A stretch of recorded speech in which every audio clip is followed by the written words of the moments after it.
오늘 본문은 예수님께서 제자를 부르시는 장면입니다. 빌립을 보시고 자신을 따르라고 하십니다. 빌립은 벳세대 사람으로서 베드로와 안드레와 같은 고향 출신입니다. 아마도 그는 이미 예수님에 대하여 사람들을 통해 어느 정도 알았을 것입니다. 예수님께서는 그를 직접적으로 부르시며 그를 제자로 삼으십니다. 나를 따라오라고 하시죠. 예수님의 제자가 되는 과정은 정해진 어떤 방식을 따르는 것이 아니라 개인마다 고유의 과정을 통해 이루어집니다. 빌립은 예수를 따르게 되자 나다나엘을 찾아가 소개합니다. 제 경우는 어머니를 통해 예수님을 소개받았습니다. 죽을 고비를 몇 번을 넘기셨고 하나님께서 건져주시는 인생을 사셨던 어머니를 통해 저는 예수를 믿었습니다. 목회자로 부르시는 과정에서도 어머니를 사용하셨죠. 단순히 어떤 정해져 있는 길이 있는 것이 아니라 다양한 방식과 부르심 속에서 주님을 만납니다. 나다나엘에게 빌립은 이렇게 말합니다.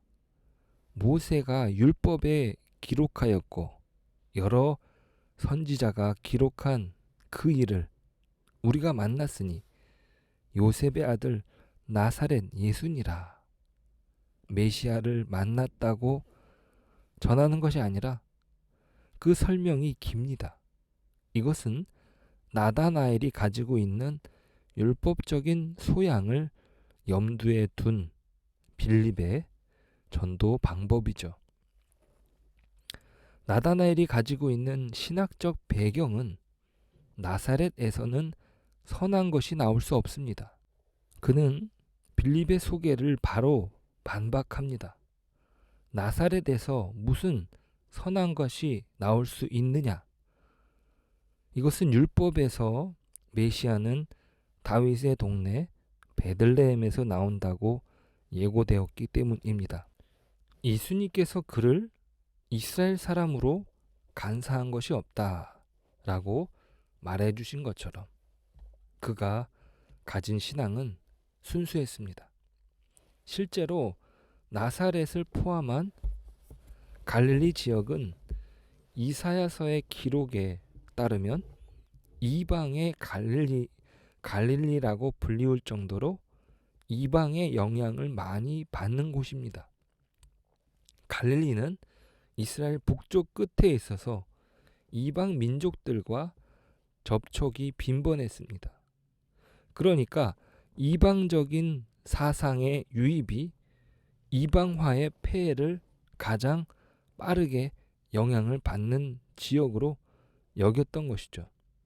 이런 곳에서 선지자가 나올 리가 없다는 전제는 율법적인 소양을 갖춘 나다나엘에게는 당연한 반응입니다.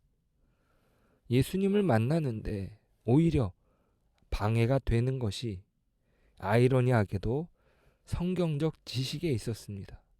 그가 가진 어떤 순수한 신학적 소양이 그리스도를 알아보지 못하게 만들었던 것이죠. 그러니까 예수님을 만나는 데 있어서 그가 가진 어떤 인격적 소양조차도 그리스도를 아는 믿음에 어떠한 도움도 주지 못한다는 사실입니다. 오히려 걸림돌이 될 수도 있는 것이죠. 사람이 도달할 수 있는 능력으로서는 자신이 그토록 기다려온 메시아를 눈앞에 두고도 알아볼 수 없는 사실을 여실히 보여줍니다. 그러니까 나다나엘은 예수님을 직접 만나고서야 그리스도를 깨닫게 됩니다. 어떤 면에서 기독교는 경험의 종교라고 말할 수 있습니다. 단순히 지식적인 차원의 문제가 아니라 인격적인 만남이 필요한 것이죠. 내가 더 훌륭한 지식을 갖추는 문제가 아니라 그리스도를 실제로 만나고 부딪히는 가운데 그리스도를 깨닫게 되는 것입니다. 나다나엘은 평소에 무화과 나무 아래에서 기도하던 사람입니다. 그는 이스라엘의 형편을 안타까워하며 이스라엘을 구원하실 메시아를 소망하고 있었던 인물입니다. 예수님께서 그를 처음 보시고 지적하신 말씀은 그것입니다. 오늘 47절이에요. 예수께서 나다나엘이 자기에게 오는 것을 보시고 그를 가리켜 이르시되 보라 이는 참으로 이스라엘 사람이라 그 속에 간사한 것이 없도다. 나다나엘이 이르되 어떻게 나를 아시나이까? 예수께서 대답하여 이르시되 빌립이 너를 부르기 전에 내가 무화과 나무 아래에 있을 때에 보았노라. 처음 보는 만남에서 나다나엘의 중심을 꿰뚫는 예수님의 말씀은 나다나엘로 그리스도를 온전히 받아들이는 믿음으로 인도합니다. 49절 나다나엘이 대답하되 라삐여 당신은 하나님의 아들이시오 당신은 이스라엘의 임금이로소이다. 그가 경험한 신비한 은혜는 그로 깊은 신앙 고백을 하게 만들었습니다. 이는 베드로가 고백했던 주는 그리스도시요 살아계신 하나님의 아들이시니이다 라는 고백과 버금갑니다. 이는 모든 세대가 고백해야 할 믿음이었습니다. 이러한 고백을 바탕으로 주님께서는 더 깊은 곳으로 나다나엘을 인도할 것입니다. 그것은 예전에 야곱이 보았던 환상을 배경으로 합니다. 그는 인간적으로 장자의 상속권을 형에게서 빼앗고 도망치는 와중에 베델에서 하나님이 그에게 환상을 보여주셨습니다. 그가 인간적인 방법으로 장자권을 얻어내려는 방식에서 오히려 약속의 땅에서 쫓겨나지만 하나님이 그와 함께 하시겠다는 약속으로 주어진 것입니다. 이제 그러한 약속이 예수님을 통해서 완전히 이루어집니다. 51절이에요. 또 이르시되 진실로 진실로 너에게 이르노니 하늘이 열리고 하나님의 사자들이 인자 위에 오르락 내리락 하는 것을 보리라 하시니라.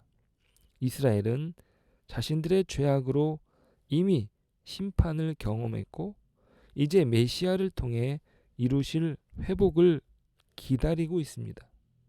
이런 사람들에게 더없이 특별한 말씀을 주시는 것이죠. 앞으로 요한복음의 기록은 어떻게 하나님의 백성을 인도해 가시는 그 과정을 과감없이 보여주실 것입니다. 예수님께서 어떻게 옛 야곱을 대치하는 새 이스라엘을 창조해 내시는지 세상적인 방법이 아니라 진정한 세상 속에 오신 하나님의 아들이라는 사실을 보여주시고 영원한 하나님의 나라로 초청해 가실 것입니다. 이 모든 일의 시작은 단 몇 사람의 부르심을 통해서 이루어집니다. 그 시작은 너무나도 작지만 온 땅에 충만한 하나님의 나라가 이루어지고 있었던 것입니다. 오늘 우리가 그리스도인이 될 수 있었던 이유는 결코 우리에게서 시작된 것이 아니라 하나님의 다함 없는 은혜의 부르심에서 출발했다는 사실을 기억하는 것입니다. 나는 초라하지만 하나님의 부르심은 영원합니다. 기도하겠습니다. 하나님 감사합니다.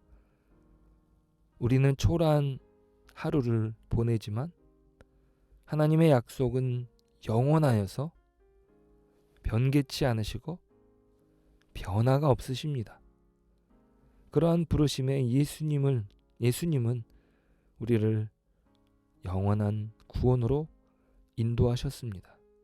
하나님, 그 놀라운 구원의 영광을 누리는 우리의 삶이 될 수 있도록 오늘 하루도 함께하여 주시고 은혜를 베풀어 주옵소서.